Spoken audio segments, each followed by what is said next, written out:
नमस्कार मेरे प्यारे साथियों, let's come back on my YouTube channel DRX अनुनय अनुकर्ष। DRX अनुनय अनुकर्ष चैनल में आप लोगों का स्वागत है। आज जो हम लोग बात करेंगे वो करेंगे फार्मेसी प्रैक्टिस। ये फार्मेसी प्रैक्टिस का क्वेश्चन पेपर है AKTU का, उसके बारे में बात करेंगे जो AKTU में पूछा गया था। और अब देख लीजिए कितने देर का एग्ज़ाम होता है, 3 घंटे का, और टोटल मार्क्स कितना हो गया 75। और ये कौन सा सेमेस्टर का है? ये सेमेस्टर हो गया 703, मतलब कि 7 सेमेस्टर का है। तो अब आते हैं आगे सेक्शन ए। ये 3 सेक्शन में आता है, सेक्शन ए, सेक्शन बी और section C.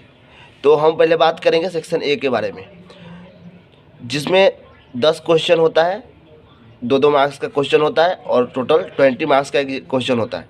Total marks 20 marks का होता है, जिसमें हम लोग आज बात करेंगे सेक्शन ए के बारे में। पहले करते हैं सेक्शन ए, फिर सेक्शन बी, सेक्शन सी। तो सेक्शन ए में जो पूछा गया था, a number question, define ADR। ADR को क्या बोलते हैं? Adverse drug reaction. तो इसका ADR का जो हो गया, इसको क्या बोलते हैं? Adverse drug reaction. तो यहाँ आपको ये बताना होता है कि डिफाइन करना होता है कि एडवर्स ड्रग रिएक्शन क्या होता है, इसके बारे में आपको बताना है। सेक्शन बी, फिर बी में आता है एक्सप्लेन थेरेप्यूटिक ड्रग मॉनिटरिंग।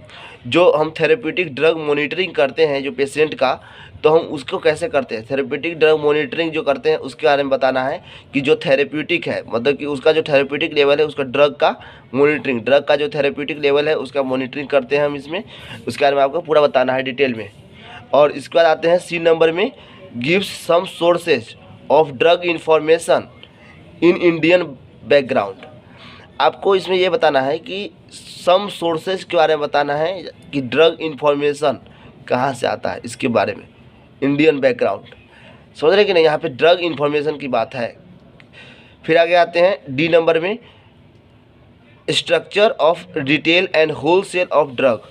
आपको यहाँ पे बताना है स्ट्रक्चर के बारे में, रिटेल और होलसेल ड्रग स्टोर। जो रिटेल स्टोर होता है और होलसेल ड्रग स्टोर होता है, उसका स्ट्रक्चर कैसा होता है उसके बारे में आपको बताना है। आगे आते हैं ई नंबर में, right the code and ethics of community pharmacy. यहाँ इंपॉर्टेंट है बात ये है कि कम्युनिटी फार्मेसी कौन होता है? जो कम्युनिटी में जो काम करता है, कम्युनिटी, किसी एक कम्युनिटी के लिए, अलग अलग कम्युनिटी के लिए जो काम करता है, उसका कोड ऑफ इथिक्स क्या होता है? इसका जो मानवता, इथिक्स को बोलते हैं क्या? मानवता। उसका क्या इथिक्स है? कोड ऑफ इथिक्स, इसके बारे में आपको बताना है। अब F नंबर में है, what is ward round participation. ये वार्ड राउंड पार्टिसिपेशन क्या होता है उसके बारे में बताना है कि वार्ड राउंड पार्टिसिपेशन क्या होता है। फिर जी नंबर में है, what is drug store management. अगर ड्रग स्टोर मैनेजमेंट जो है उसका क्या है, क्या है ड्रग स्टोर मैनेजमेंट?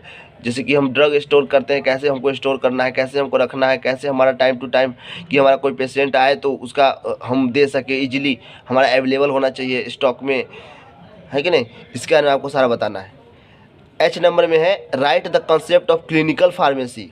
ये जो क्लिनिकल फार्मेसी है इसका क्या कंसेप्ट है, कि क्लिनिकल फार्मेसी का क्या है, कैसे काम करना है, कैसे ये कम्युनिटी को हेल्थ अच्छी फार्मेसी सर्विस प्रोवाइड करेगी, है कि नहीं? इसके बारे में आपको पूरे कंसेप्ट इसके बारे में बताना है। आई नंबर में है, gives the various types of inventory in control process. Inventory control process कैसे है, मतलब कौन कौन से टाइप्स होता है, इसके बारे में बताना है कि various types of inventory control. क्योंकि अगर मान लीजिए इन्वेंट्री कंट्रोल क्या होता है कि आपका जो स्टॉक है, जो स्टॉक प्रॉपर स्टॉक होना चाहिए कि जब पेशेंट को ज़रूरत पड़े तो वहाँ पे अवेलेबल होना चाहिए। इसको कैसे कंट्रोल करेंगे, क्या प्रोसेस है, इस सब बारे में आपको बताना है। जे नंबर में आता है, gives the objective of patient counselling. ये जो पेशेंट काउंसलिंग होता है, जो पेशेंट काउंसलिंग करना रहता है फार्मासिस्ट को, वो इसका क्या ऑब्जेक्टिव होता है, किस कारण से, मतलब इसका ऑब्जेक्टिव आपको बताना है। ये सब आपका क्वेश्चन था सेक्शन ए में। अब आगे आते हैं सेक्शन बी। तो सेक्शन बी में है, ए नंबर में पूछा गया है, जबकि ये 10 मार्क्स का क्वेश्चन होता है एक, जिसमें आपको 2 ही करना रहता है। तो इसमें ए नंबर में है, क्लासिफाई हॉस्पिटल, ये हॉस्पिटल के बारे में आपको क्लासिफाई करना है। ये इसमें अब इसमें क्लासिफाई करने का मतलब कि आप देखे होइएगा कि अलग अलग मतलब कि बहुत सारा अलग अलग टाइप के हॉस्पिटल होते हैं। जैसे कि उसके बेड वाइज भी हम क्लासिफाई करते हैं कि किसी में 20 बेड होंगे, किसी में 100 बेड होंगे, किसी में 300-400 से ऊपर बेड होता है, तो हम बेड वाइज क्लासिफिकेशन करते हैं। रीजनल वाइज करते हैं कि एक रूरल एरिया में है, एक डिस्ट्रिक्ट लेवल पे है, और एक सेंट्रल लेवल पे है, और जो स्टेट लेवल पे है, और ये इस तरीक़े से हम क्लासिफाई करते हैं। और जैसे होता है कि कोई स्पेशलिटी हॉस्पिटल होता है, जैसे कि कोई कैंसर हॉस्पिटल हो गया, कोई किडनी का हॉस्पिटल हो गया, कोई आइज हॉस्पिटल हो गया, तो इस तरीक़े से भी हम क्लासिफाई करते हैं। तो इस तरीक़े से हमको जो इतना भी क्लासिफिकेशन है इसके बारे में आपको बताना है। और इसके बाद है कि एक्सप्लेन द ऑर्गेनाइजेशन स्ट्रक्चर, यहाँ पे ऑर्गेनाइजेशन स्ट्रक्चर बताना है किसका, हॉस्पिटल का। और हाईलाइटिंग इट्स स्टाफ रिक्वायरमेंट, आपको ये भी बताना है कि इसमें कौन कौन से स्टाफ होंगे। जैसे कि कोई भी हॉस्पिटल होता है उसमें कौन कौन से स्टाफ काम करते हैं, जैसे नर्सेज हो गए, फार्मासिस्ट हो गया, बहुत सारे टेक्निकल स्टाफ होता है, जैसे कि जिसका बिलिंग विलिंग का काम करता है, बहुत सारे जो होता है जो एडिशनल जो भी होता है, जैसे एडिशनल हो गया, क्या हो गया एडिशनल, जैसे कि आपको कोई अल्ट्रासाउंड का हो गया, कुछ ऐसी चाहे और भी क्या हो जाता है, और भी अलग स्टाफ हो जाता है, अदर स्टाफ में आता है। जैसे कि आपका कोई भी, जैसे कि बहुत सारे हॉस्पिटल में देखे होइएगा कि वहाँ पे अच्छी मतलब कि लॉन्ड्री की सर्विस रहती है कि टाइम टू टाइम उसका बेड वुड सब अथी करना है। उसके बाद बहुत सारे जो हमेशा जो पेशेंट है उसको एक अलग मतलब उसका अलग डाइट दिया जाता है, उसके लिए भी जो होता है उसका एक अलग टीम होता है वो जो काम करती है हॉस्पिटल में। तो ये सब क्या है कि इसका एक अलग अलग स्टाफ रिक्वायरमेंट है कि हॉस्पिटल में कौन कौन से स्टाफ काम करते हैं, इनके बारे में आपको बताना है। अब आगे आते हैं बी नंबर में, discuss various types of drug distribution system, कि अगर मान लीजिए कोई भी हॉस्पिटल है, सिस्टम इन हॉस्पिटल के अंदर, और फॉर इन और आउट पेशेंट, मतलब कि यहाँ पे आपको ये बताना है कि कौन कौन से टाइप्स है ड्रग डिस्ट्रीब्यूशन का, कि हमको अगर ड्रग देना है, ड्रग डिस्ट्रीब्यूट करना है हॉस्पिटल के अंदर, तो कौन कौन से टाइप से हम ड्रग को डिस्ट्रीब्यूट कर सकते हैं हॉस्पिटल में, इसके बारे में बताना है। और फॉर इन पेशेंट मतलब हो गया कि जो हॉस्पिटल के अंदर है उसके लिए, और आउट पेशेंट वो होता है कि वो अगर मान लीजिए कोई भी पेशेंट आया, वो अभी आएगा और क्या करेगा, वो अपना प्रिस्क्रिप्शन लेकर के वो अपना जांच करवाएगा, चेक कराएगा, और मेडिसिन वो अपना दवा लिखवा करके और वो दवा लेके चल जाएगा।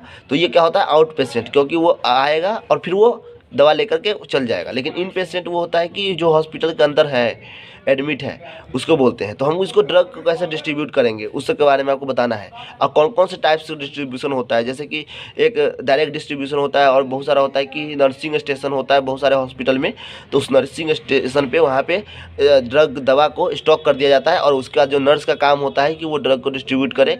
और बहुत सारे टेक्निक्स है, इसका आपको पूरा पढ़ना है, बताना है इसको। फिर है write the role of pharmacist in education and in program, तो जो भी क्या रोल है, इसका रोल क्या है फार्मासिस्ट का, education and training program in hospital, and also explain internal and external training program in hospital. अब देखिए यहाँ पे बोला जा रहा है कि ये क्या रोल है फार्मासिस्ट का, education and training program in hospital, जो भी हॉस्पिटल के अंदर जो भी एजुकेशन और ट्रेनिंग प्रोग्राम जो होते हैं उसमें रोल क्या है, यहाँ पे समझने की बात है। रोल किसका, फार्मासिस्ट का।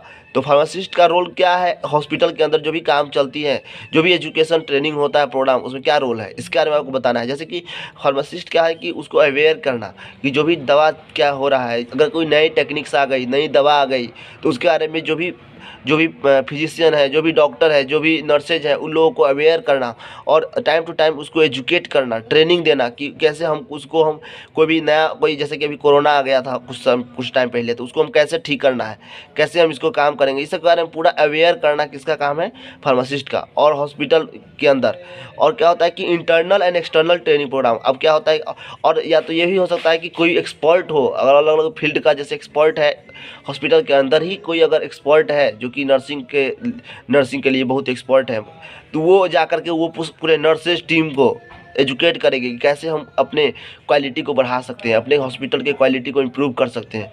मेन बात ये होता है कि कोई भी हॉस्पिटल का गोल क्या होता है कि हमको एक बेस्ट क्वालिटी हमको प्रोवाइड करना है कि नहीं, बेस्ट क्वालिटी प्रोवाइड करना है। बेस्ट क्वालिटी क्या, service, best quality service, best quality service हमको प्रोवाइड करना है। तो वहाँ पे क्या होता है कि हमको टाइम टू टाइम एजुकेट करना पड़ेगा, टाइम टू टाइम हमको जो नया दवा आ रही है, नया जो इन्वेंशन हो रहा है उसके थ्रू हमको अवेयर होना पड़ेगा। इसीलिए जो भी उसके एक्सपर्ट होते हैं उनके तो एक्सपर्ट होते हैं वो आकर के उसको ट्रेनिंग करते हैं। अब इंटरनल ट्रेनिंग ये होता है कि ये तो जो हॉस्पिटल के अंदर का ही कोई स्टाफ हो वो जाके अगर ट्रेनिंग दे तो ये इंटरनल हो जाएगा। और एक्सटर्नल ट्रेनिंग ये हो जाएगी कि कोई बाहर से कोई हम एक्सपर्ट बुला करके और उस हॉस्पिटल में हम ट्रेनिंग दिलवा रहे हैं अपने स्टाफ को, क्योंकि हमको क्या करना है कि क्वालिटी देना है, हमको अच्छी सर्विस देना है, जो भी प्रॉब्लम है उसको हमको क्योर करना है। तो इसके लिए यही होता है इंटरनल और एक्सटर्नल ट्रेनिंग प्रोग्राम। इस टाइप से आपको पूरा बताना है, डिटेल में 10 मार्क्स का है। अब आ जाते हैं सेक्शन सी में। तो सेक्शन सी में क्या है कि ए नंबर में आता है discuss and defined the investigational new drug. Investigational new drug के बारे में आपको डिफाइन करना है और इसका डिस्कस करके बताना है पूरा डिटेल में। अब आगे आते हैं बी नंबर में। बी नंबर में कि right a note on drug therapy monitoring. यहाँ पे क्या आपको बताना है कि ड्रग थेरेपी मॉनिटरिंग क्या होता है, कि जो हम दवा देते हैं उसको मॉनिटर कैसे हम करेंगे कि कोई टॉक्सिक लेवल नहीं जा रहा है, किसी कैसा कंसंट्रेशन है दवा का, जो भी कंसंट्रेशन लेवल है बॉडी में वो कितना है। क्योंकि हमारा जो भी हम दवा देते हैं हमारा प्राइम फैक्टर होता है कि उसकी कंसंट्रेशन लेवल पे अच्छा से हमको देना। उसके लिए हम डोज देते हैं कि कितना हमको डोज पे देना है। यहाँ पे ये होता है कि हमको कंसंट्रेशन अगर मेंटेन नहीं करेंगे बॉडी में तो क्या हो जाएगा कि वो अगर मान लीजिए कि अगर कंसंट्रेशन लेवल से हाई चला जाएगा तो क्या हो जाएगा, वो टॉक्सिसिटी क्रिएट कर जाएगा। और वही लो रहेगा तो फिर उसकी बॉडी में इफेक्ट ही नहीं शो करेगा। इसीलिए हमको वहाँ पे डोज इंपॉर्टेंट होता है। तो इसके बारे में हमको पूरा मॉनिटर करते हैं। यहाँ पे थेरेप्यूटिक मॉनिटरिंग होता है, थेरेप्यूटिक ड्रग मॉनिटरिंग। तो वहाँ से हमको पता चलता है कि कैसे हमको दवा देना है, क्या प्रॉब्लम हो रहा है, कोई एडवर्स रिएक्शन तो नहीं हो रहा है, कोई साइड इफेक्ट नहीं हो रहा है, कोई टॉक्सिसिटी क्रिएट नहीं कर रहा है। इस बारे में पूरा मॉनिटरिंग करता है कौन, फार्मासिस्ट। और and gives its factor to be considered. इसमें क्या फैक्टर कंसिडर होता है, and what are the role of Indian scenario. और इंडियन सिनेरियो में क्या रोल है इसके बारे में पूरा आपको बताना है। अब आगे आते हैं डी नंबर में। Define budget and what is the steps involving in preparing of budget, explain briefly.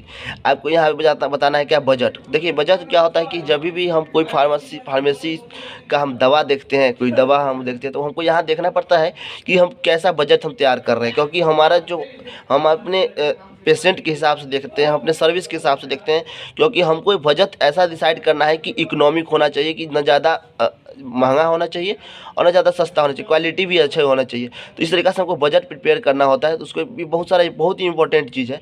और इसमें क्या कौन कौन सा स्टेप्स इन्वॉल्व होता है, जैसे कि बहुत सारे स्टेप्स इन्वॉल्व होता है। जैसे कि हमारा जो पेशेंट का है वो कैसा इकोनॉमिक है, उसकी क्वालिटी कैसी है, दवा की क्वालिटी भी हमको देखना है कि नहीं। तो इस सब बारे में पूरे स्टेप्स है कैसे हम उसको करना है प्रिपेयर, उसके बारे में आपको पूरा बताना है। एक्सप्लेन ब्रीफली, इसमें ज़्यादा पूरे एक्सप्लेन करना है। आगे आते हैं ई नंबर में। Explain principle involves in the method of inventory control. मतलब कि आपको यहाँ ये बताना है कि कौन कौन से प्रिंसिपल इन्वॉल्व होते हैं इन्वेंट्री कंट्रोल में। जैसे कि इन्वेंट्री कंट्रोल प्रोसेस में बहुत सारा ABC हो गया, VED, EOQ, इस सब के बारे में आपको पूरा बताना है डिटेल में। अब आगे आते हैं F number. Write the different clinical laboratory test and for blood.